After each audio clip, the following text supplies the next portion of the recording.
이 시는 우리나라 시라기보다 동아시아 융합적 문화 섭속과 관련이 있습니다. 내용이 생각보다 조금 재미있을 거예요. 싫어하는 인생 공부 송희복의 서정시 비평. 안녕하십니까, 송희복입니다. 오늘 공부할 내용은요, 김소월 90주기 특집 2 초원에 대해서 공부하겠습니다. 그러면 김소월의 초원 전문을 들어보시겠습니다. 초혼 김소월. 산산이 부서진 이름이여, 허공 중에 헤어진 이름이여, 불러도 주인 없는 이름이여, 부르다가 내가 죽을 이름이여, 심중에 남아있는 말 한마디는 끝끝내 맞아 하지 못하였구나. 사랑하던 그 사람이여, 사랑하던 그 사람이여. 붉은 해는 서산 마루에 걸렸다. 사슴의 무리도 슬피 운다. 떨어져 나가 앉은 산 위에서 나는 그대의 이름을 부르노라. 설움에 겹도록 부르노라. 설움에 겹도록 부르노라. 부르는 소리는 비껴가지만 하늘과 땅 사이가 너무 넓구나. 선체로 이 자리에 돌이 되어도 부르다가 내가 죽을 이름이여, 사랑하던 그 사람이여, 사랑하던 그 사람이여. 잘 들어보셨습니까? 올해가 김소월 90주기가 되는 해인데, 지난번에 김소월 90주기 특집 1이 방송되어 나갔습니다. 오늘은 두 번째 시간이 되겠습니다. 김소월의 초원입니다. 먼저 초원에 대해서 제목을 말씀드릴게요. 초원에 비유될 수 있지만 초원이 아니다. 김소월시 초원은 초원이 아니다 하는 것에서부터 시작합니다. 이따가 다시 조금 설명해 드리고요. 이 시는 우리나라 시라기보다 동아시아 융합적 문화 섭속과 관련이 있습니다. 그러니까 중국하고 한국하고 일본 이렇게 다 같이 관련이 있는 문화적으로 그런 시가 아니겠느냐. 오늘 제 말씀을 잘 들어주었으면 합니다. 내용이 생각보다 조금 재미있을 거예요. 초원이 아까 초원에 비유되지만 초원이 아니라고 하는 것은, 초원이라는 것은 의식이거든요. 사람의 죽음하고 관계됩니다. 사람이 죽고 나면 그 초원이라고 하는 초원례라고도 하죠. 의식이 시작되는데 요즘은 별로 그런 거 잘 안 합니다. 간소화되다 보니까 요즘은 주로도 장례식을 큰 병원 장례식장에서 하지 않습니까? 막 그런 걸 잘 하지도 않는데, 초원이라는 말 뜻은 글자 그대로 영혼을 부르다, 영혼을 소환하다. 우리말로는 넋 부르기, 넋을 부른다 해서 넋 부르기란 말을 썼는데, 이 말보다는 복 부르기라는 말 많이 썼습니다. 복자가 다시 복자거든요. 일본어로부터 우리가 강복이 되었다 할 때 복자, 또 송이복 할 때 복자, 이거 다시 복자라고 합니다. 그래서 복 부르기는 한자가 포함되어 있으니까 넋 부르기보다는 조금 별로 안 좋은데, 그래도 복 부르기란 말 더 많이 썼어요. 그런데 이게 복이 다시란 뜻이니까 대부르기 하면 참 좋을 텐데, 그런 말은 내가 들어본 일이 없습니다. 한 30여 년 전에 전라남도 어느 쪽에 보면 사람이 죽으면 이 초원례를 하는데, 그 뭐 다시래기라는 게 있었대요. 다시 영혼을 부른다 해서 다시래기, 뭐 그런 게 있다고 하는 이야기는 들었습니다. 여기에서 5년으로 된 시인데, 세 번째 연에 보면, 마지막에 보면 나는 그대의 이름을 부르노라. 여기서 나가 누구고 그대가 누구냐 하는 이야기부터 시작을 해서, 그리고 제2연에 심중이란 말이 나옵니다. 또 제3연에요, 사슴이 등장합니다. 이거는 심중이니 사슴이니 이런 말들은 고등학교에서 초원을 수업 시간에 공부했다 해도 그냥 지나가는 단어입니다. 저는 오늘 이 강의에서 가장 포인트를 두는 시어, 그러니까 낱말을, 키워드를 심중 사슴을 보고 싶다. 보통 어디 초혼을 그 해설하는 그 내용의 비평문 뭐 해설문을 보면 막 그냥 그 지나가는 게 심중과 사슴이에요. 왜냐하면 그 관심도 두지 않고 수업 시간도 마찬가지고요. 그러나 오늘 저는 심중과 사슴의 포인트를 맞춰서 좀 간단하게 이야기하겠다. 그러니까 세 가지가 오늘 집중적입니다. 첫째, 나는 그대의 이름을 부르노라 하는 겁니다. 나는 시적 화자하고 그대는 죽은 사람이에요. 나는 남자인 것 같고 이 전체적인 이 어조나 분위기를 보면 그대는 뭐 좀 젊은 여자 같네요. 젊은 남자, 젊은 여자, 그대는. 그러니까 한자로 말하면 여기에서 복자와 망자다. 복자 하는 것은 복하는 사람. 그러니까 다시 이름을 부르는 사람. 복자와 망자, 죽은 사람. 시적 화자는 복자입니다. 대체로 복하는 사람은 누가 복하느냐? 망자의 배우자가 합니다. 아내가 죽었으면 남편이 죽었으면 아내가 보통 하는데, 뭐 늙어서 죽었으면 그 장성한 아들이나 딸이 무슨 반드시 동네 이름을 이야기해야 됩니다. 잠실에 사는 아버님 복, 이것을 3번 반복합니다. 목동에 사는 어머님 복, 이것을 3번 반복합니다. 이것을 복하다, 복 부르다 이런 말을 하는데, 그런데 여기에서 망자가 여자일 경우에는 복자도 반드시 여자여야 한다. 왜냐하면 그리고 이것이 이 초혼이 중국 상고시대 때부터 있어 왔던 하나의 섭속 문화라고, 동양권의 섭속 문화예요. 그러니까 진시황 훨씬 이전부터 있었어요. 얘기에 벌써 이 초혼이 나옵니다. 이것이 우리나라 들어와가지고 처음에는 유교적 상례 문화로 이렇게만 존속이 되어 오다가 뒤에는 세월이 흐르면서 무속화됩니다. 사마니즘화 해가지고 민간 섭속으로 우리나라에서는 바뀝니다. 그래서 우리나라에서는 유교적 상례도 되고 민속적 제2에도 해당되는 것이 초혼이다. 진시황 이전에 그 전국시대의 초나라에 유명한 초사라고 하는, 그러니까 북쪽의 시경과 나이벌이 될 수 있는 문학 작품이 있어요. 이것이 초사요. 초나라가 전국 7나라 중에서 제일 큰 땅덩어리 큰 나라입니다. 그러니까 문화적으로도 굉장히 융성했던 나라인데, 초사의 또 국가라고 9가지 노래 국가라고 있는데, 초사 국가가 바로 그 초혼하고 관련되는 내용입니다. 벌써 거기에 진시황 이전의 시대를 선진시대라고 해요. 선진시대를 하면 아주 오래되었던 뭐 2300~400년 전의 이야기다. 뭐 이렇게 보면 되겠습니다. 그때부터 전해져 내려온 게 어떻게 하느냐.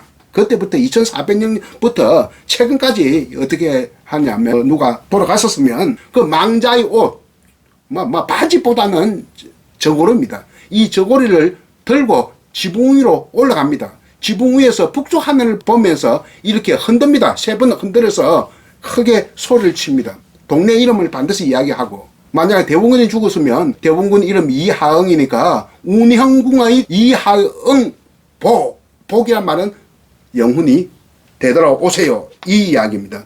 아무 동네 아무개 복, 이렇게 3번 반복하는데, 이게 또 지붕 올라가기가 이게 보통 어려운 일이 아니니까 보통 마당에서 하기도 합니다.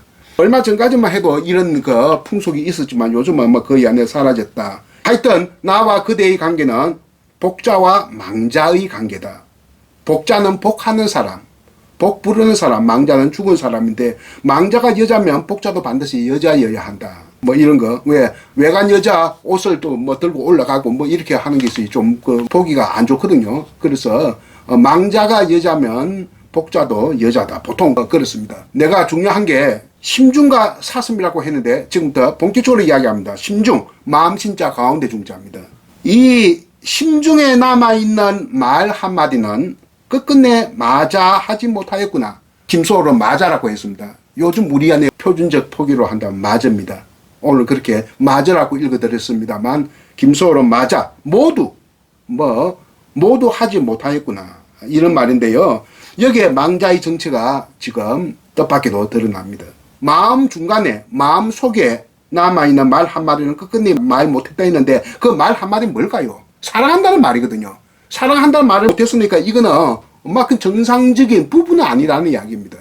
죽은 사람과 지금 복자의 관계는 마음속으로 사랑했던 사람, 좀 더 심하게 하면 불륜관계.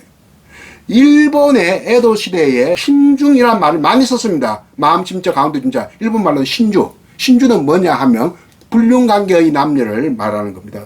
자살을 엄청나게 했어요. 그래서 에도 막부에서는 신주 금지령을 내렸다. 근데 왜 저 두 사람 자살인데 무슨 아니 금지령 내려서 뭐 하느냐 하는 겁니다. 근데 한 사람이 누가 여자든 남자든 먼저 죽고 뒤에 죽으려 하다가 그 겁이 들 끝나서 도망간 사람이 이 붙잡아서 죽인다는 이야기입니다. 이게 신주 금지령인데, 신주란 말은 마음속으로만 사랑하니까 이거는 정상적인 사랑이 아니다. 불륜의 관계. 그러니까 유부녀 유부남, 유부녀 총각, 유부남 처녀 뭐 이런 관계를 말한다. 이 시에서도 그렇다고 볼 수 있습니다. 좀 강하게 이야기하면 불륜 관계고 조금 약하게 이야기하면 짝사랑하는 관계다.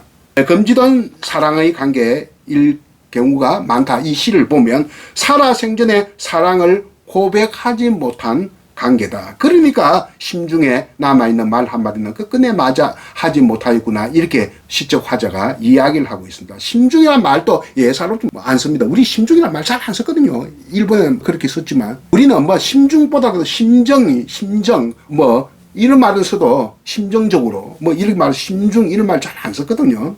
그래서 이 심중이라는 하나를 볼 때 이거는 짝사랑을 했거나 불륜의 관계였음을 말을 하고 있다. 이것을 우리가 놓치면서 읽어왔다는 겁니다. 이때까지 초원을. 그래서는 안 되겠다 하는 겁니다. 그래서 시는 꼼꼼하게 읽어야 돼요. 이렇게 문화적 배경을 이해해가면서. 그리고 사슴의 무리도 살피운다. 우리나라 사슴 많지 않았죠. 일본 가면 사슴 참 많습니다. 저 도다이치 이런 데 가면, 동대사 이런 데 가면. 김소월은 사슴이의 무리도 살피운다라고 했어요. 사슴의가 아니고 사슴이의 이자가 들어갔습니다만 요즘은 사슴이의 이런 말 안 쓰니까 이를 지금 의도적으로 탈각했습니다. 사슴의 무리도 살피운다. 해질 무렵에 붉은 해가 서산 마루에 걸렸을 때 사슴의 무리도 살피우니까 뭡니까? 복자, 그러니까 시적 화자인 복자의 감정을 우리는 알 수 있다.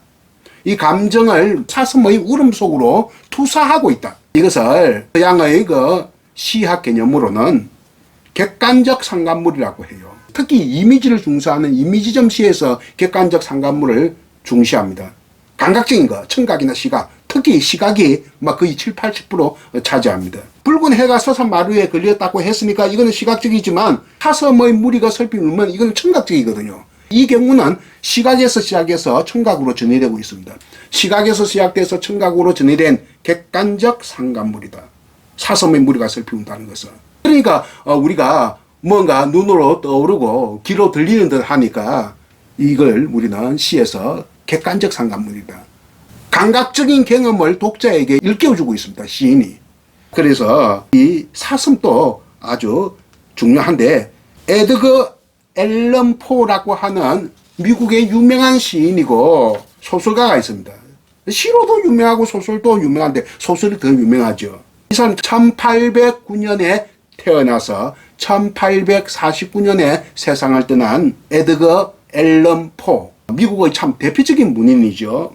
그러니까 19세기 전반기에 활동했던 사람이고, 지금부터 약 한 200년 전에 그 시인이고 소설가다. 이 사람의 108행되는 장시가 있습니다. 까마귀라고요. 이 까마귀에 관해서 자기가 직접 시 해설을 한 논문도 있습니다. The Philosophy of Composition, 그러니까 시 창작에 관한 철학, 그 자신의 견해라는 뜻이죠. 거기에 이 시를 자세히 설명을 하고 있는데, 이 시는 후렴에 결코 더는이 계속 반복되는데 이것이 이 시 전체를 지배하는 겁니다. 그 어쩔 수 없다는 겁니다. 결코 더는 불가피하다.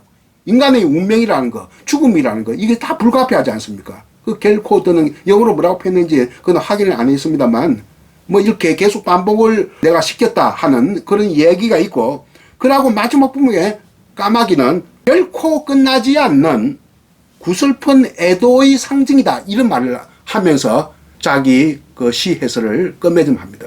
시 해설이 뭐 거의 단편 소설 분량만 해요. 결코 끝나지 않는 구슬픈 애도의 상징. 여기에서 이 시에서는 무엇에 해당되느냐?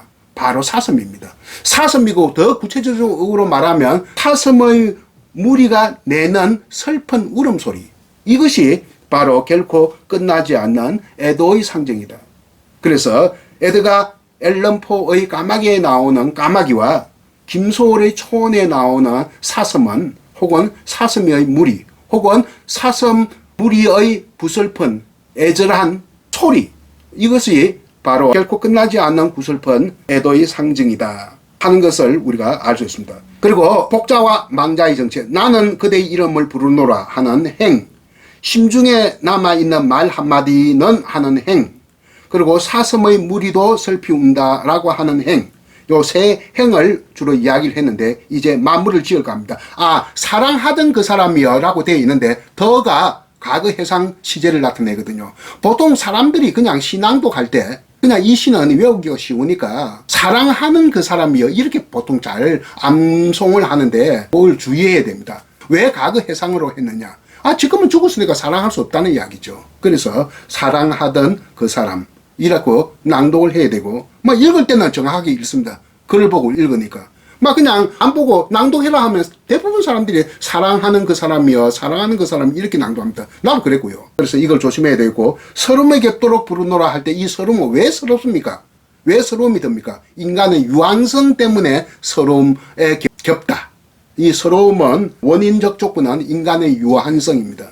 인간은 결국 중년 존재이니까요. 그리고 사연에서 부르는 소리는 비껴가지만에서 비껴가 중요한 단어이니까 조심을 해야 됩니다. 비끼다와 비키다는 서로 다른 낱말이거든요. 비껴가다 이 말은 비스름이 퍼져가다 그 말입니다. 하늘과 땅 사이가 너무 넓구나. 하늘과 땅 사이. 근데 이 너무나 말이란 말은 우리 조상들은 거의 안 썼어요. 김소월도 안에 요 너무는 요 하나밖에 없을 거예요. 아마 정확하게 내가 조사는 안 해봤는데 그 당시에 일제강점기에 너무나 말이 거의 안 나옵니다. 해방되고 나고 폭발적으로 증가하는 그 부사가 너무입니다. 요즘은 대부분 너무입니다. 그 당시는 너무 대신 매우, 무척, 꽤, 석, 퍽 이런 말을 썼지 너무나 말을 안 썼거든요. 이때 이 너무는 참 제대로 잘 썼어요. 거의 안 쓰던 시대인데 넘다에서 온 말이니까 무슨 경계선이 있다는 말이 기준이 있다는 말입니다. 경계선의 기준. 하늘과 땅이 너무 넓구나. 하늘과 땅의 경계선, 하늘과 땅의 경계선이 눈에 안 보인다 하더라도 가상의 경계선이 있으니까 이것을 넘어서 넓구나. 그러니까 정확한 표현이죠. 너무 넓구나. 이 우가 부사형으로 그러니까 또 강세 부사형으로 많이 썼거든요. 매우란 말, 매우. 우리 사법육 보면 사또 재판할 때 저놈을 매우 쳐라 했는데 과연 그때 매우란 말을 했겠느냐? 요즘 사람들이 매우란 말을 하니까 매우라고 하지 않겠느냐? 매우 쳐라.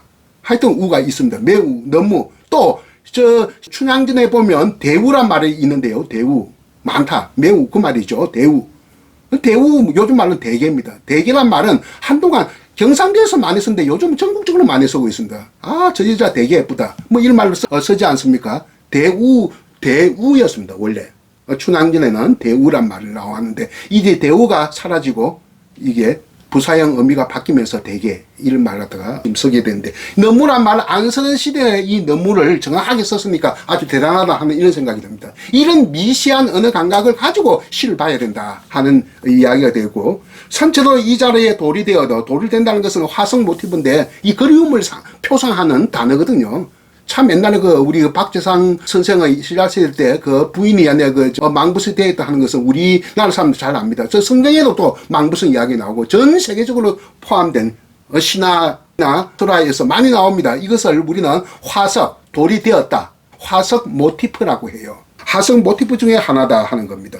그런데 초원이 얼마나 유명하냐 하면 우리나라의 음악사에서 기라성 같은 작곡자들, 북한에 올라갔던 김순남 선생, 변훈, 나우, 운영, 이 대단한 분들이거든요. 내가 알기로는 최소한 5분의 작곡자가 초원을 작곡을 했습니다. 근데 이 가곡이 어렵고 한데 기억하는 사람들 없죠? 음악 전공하는 사람 말고는. 그러나 얼마 전에 가수 장윤정이가 부른 대중가요 초혼은 김소월의 초혼이 아니라 하더라도 지금 사람들의 가슴속에 남아있거든요. 그러니까 대중가요도 우습게 보면 안 된다는 이야기입니다. 하늘과 땅 사이가 너무 넓구나를 어떻게 노래하느냐 하면 따라가면 만날 수 있나 멀고 먼 세상 끝까지 이렇게 부르더란 말입니다.